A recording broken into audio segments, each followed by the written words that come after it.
Kembali lagi bersama saya Johan di Jurnal Trading ID. Jadi pada kesempatan video kali ini kita akan membahas kembali untuk update dari XAUUSD. Nah, kalian pasti penasaran kan, kenapa minggu ini Jurnal Trading ID membahas dua kali ya dan mengupload dua kali video XAUUSD. Oke, jadi di sini saya akan coba jelaskan dulu. Yang pertama, di sini di update pertama itu kita melakukan update dengan time frame yang besar. Artinya apa? Untuk update ini kita membahas untuk secara pergerakan weekly-nya dia gitu. Dan yang digunakan untuk SNR-nya itu adalah SNR primary-nya dia, di mana SNR primary ini hanya mencakup beberapa area saja atau beberapa level harga. Dan kita juga pada video kemarin lebih banyak membahas sentimen market yang menggerakkan si XAUUSD dan juga si USD ini sendiri selama satu minggu ke belakang kemarin. Nah, kita melihat bahwa kita juga membahas ya di video-video yang kemarin itu si DXY ini sama si gold ini memperkirakan ya atau melakukan analisa untuk big movementnya selama satu minggu ke depan untuk minggu ini gitu. Nah, kemudian kalau untuk minggu maksudnya untuk video ini itu kita akan membahas untuk mapping intraday-nya. Artinya apa? Di sini kita memakai time frame lebih kecil ya ketimbang video yang sebelumnya. Dan kita tetap mengandalkan SNR yang ada di primary pada video sebelumnya. Begitu. Bedanya apa? Bedanya karena sini kita menggunakan time frame lebih kecil sehingga satu menjadi lebih detail ya dan juga bisa lebih banyak mengamati beberapa level harga yang misalkan kita mau pakai untuk kita trading baik itu di sesi Asia, di sesi London nanti dan juga di sesi Amerika. Oke, jadi ada 3 sesi ya. Nah, kita lihat dulu pertama yaitu di time frame 30 menit di sini kita pakai time frame 30 menit. Oke, di time frame 30 menit ini kita ada beberapa bantuan volume. Yang pertama itu ada volume profile, yaitu volume profile itu ada di bagian chart ini. Itu fungsinya untuk mengukur volume per level harga. Kemudian kita juga ada bantuan volume ya dari sini ya. Ini namanya volume. Jadi namanya di trading view itu hanya ada volume saja di sini. Nah, yang ini ya volume. Nah, ini tuh fungsi apa? Fungsinya sama seperti volume profile yang ada di sini atau fixed trend volume.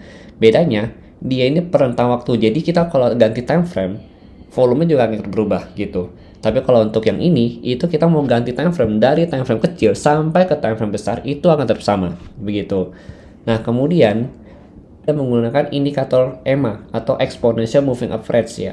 Kalau di sini saya menggunakan EMA 50 yaitu berwarna biru di sini, sedangkan untuk EMA 20 itu berwarna merah gitu. Jadi ada dua EMA yang saya pakai. Fungsinya apa?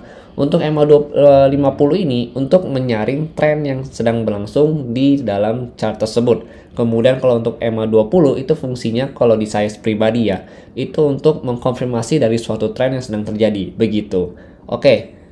Kemudian kalau untuk indikator lain sih saya tidak menggunakannya, memang saya hanya menggunakan SNR dan juga struktur harga dan trend line. Itu tambahannya gitu. Jadi indikator ini hanya untuk tambahan supaya analisa kita itu bisa lebih dikonfirmasi lagi atau punya konfirmasi tambahan sebelum kita melakukan entry point di dalam chart tersebut.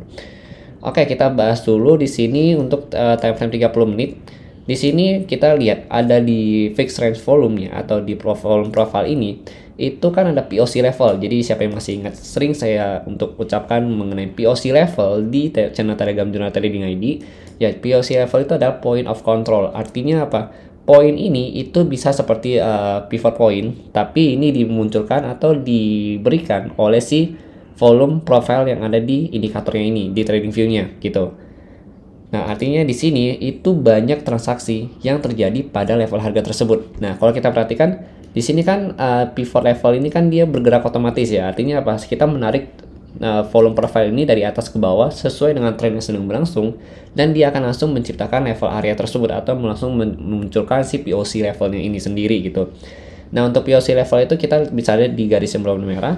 Kan kalau di sini kita lihat itu ada di level harga 1862.87. Artinya untuk area ini itu banyak yang melakukan transaksi baik itu jual atau beli dalam satu waktu yang dalam beberapa waktu gitu.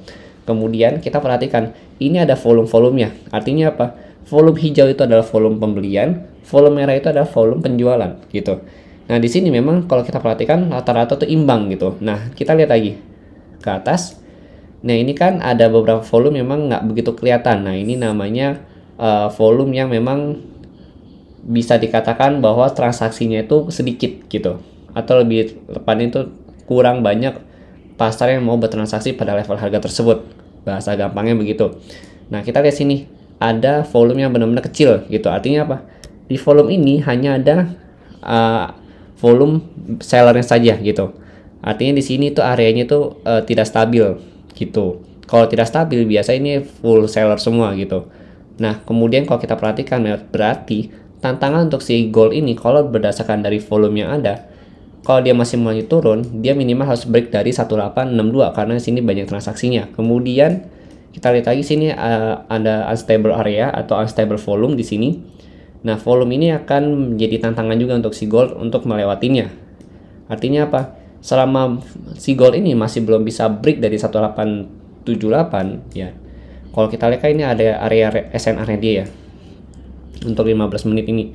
1 2 3 4. Nah, si gold ini masih akan susah naik kalau belum bisa break dari 1878 karena ini merupakan area support yang sudah berubah menjadi resisten. Dan memang kalau di sini kita lihat itu full seller semua di sini gitu. Artinya volume ini tuh tidak dikuasai oleh pihak buyer sama sekali. Nah, kita bisa lihat di sini.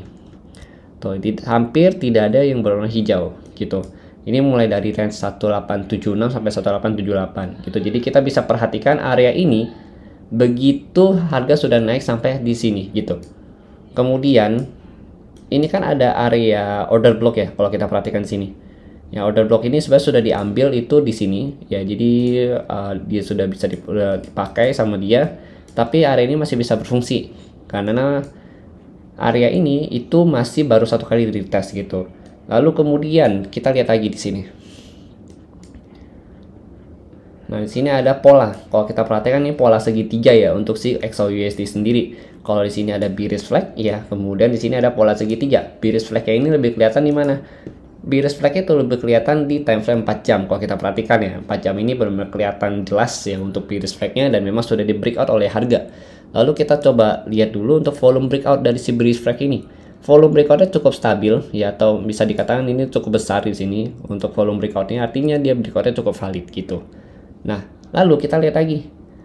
Ini kan ada 1875 ya. 1875 itu adalah area SNR juga, yaitu 1875 itu di mana sih? Nah, 1875 itu kurang lebih di area sini. Nih.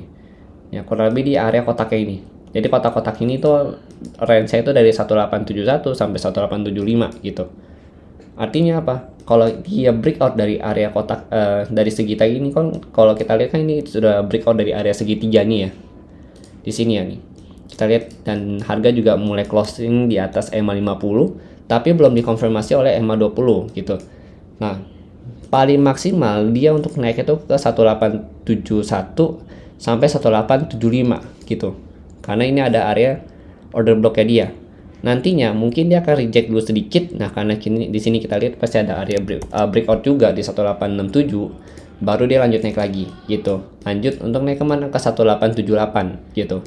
1878 baru nanti dia lanjut lagi untuk breakout dari area volume ini nih. Ini unstable area di sini nih. Ya, di sini. Di 1875-nya dia. Atau sorry, 1877-nya dia.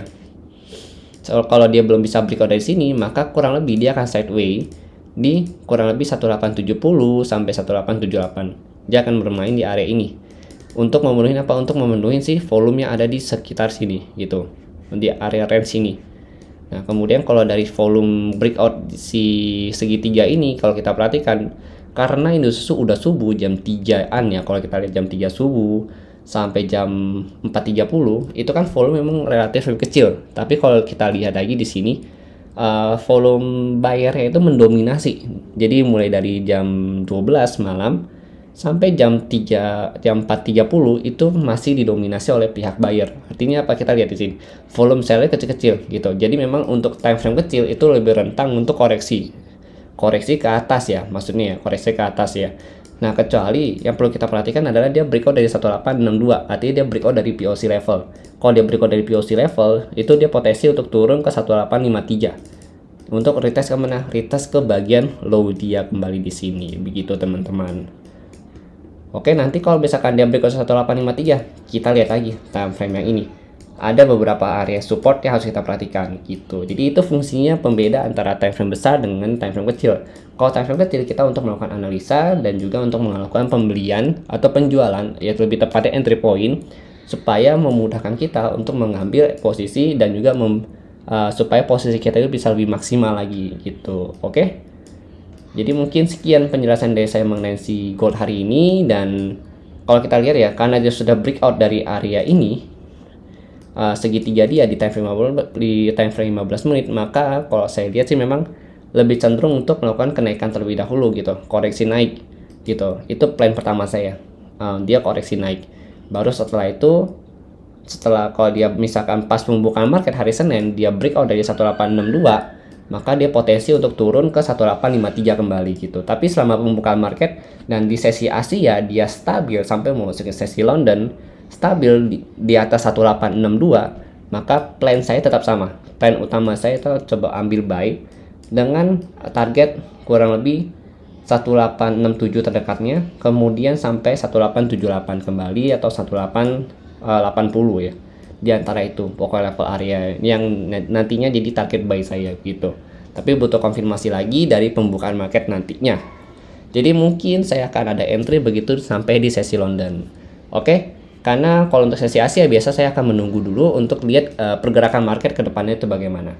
Oke, mungkin sekian penjelasan dari saya mengenai mapping intraday di XAUUSD hari ini. Terima kasih bagi kalian yang sudah menonton untuk video saya di Juno Trading ID. Dan kalau misalkan kalian punya perbedaan pandangan dengan saya atau perbedaan pendapat dari saya, silakan kalian paparkan di kolom komentar, dan saya akan sangat berterima kasih sekali untuk kalian yang sudah berbagi dengan saya dan juga teman-teman JTID lainnya. Terima kasih dan sampai jumpa pada video berikutnya.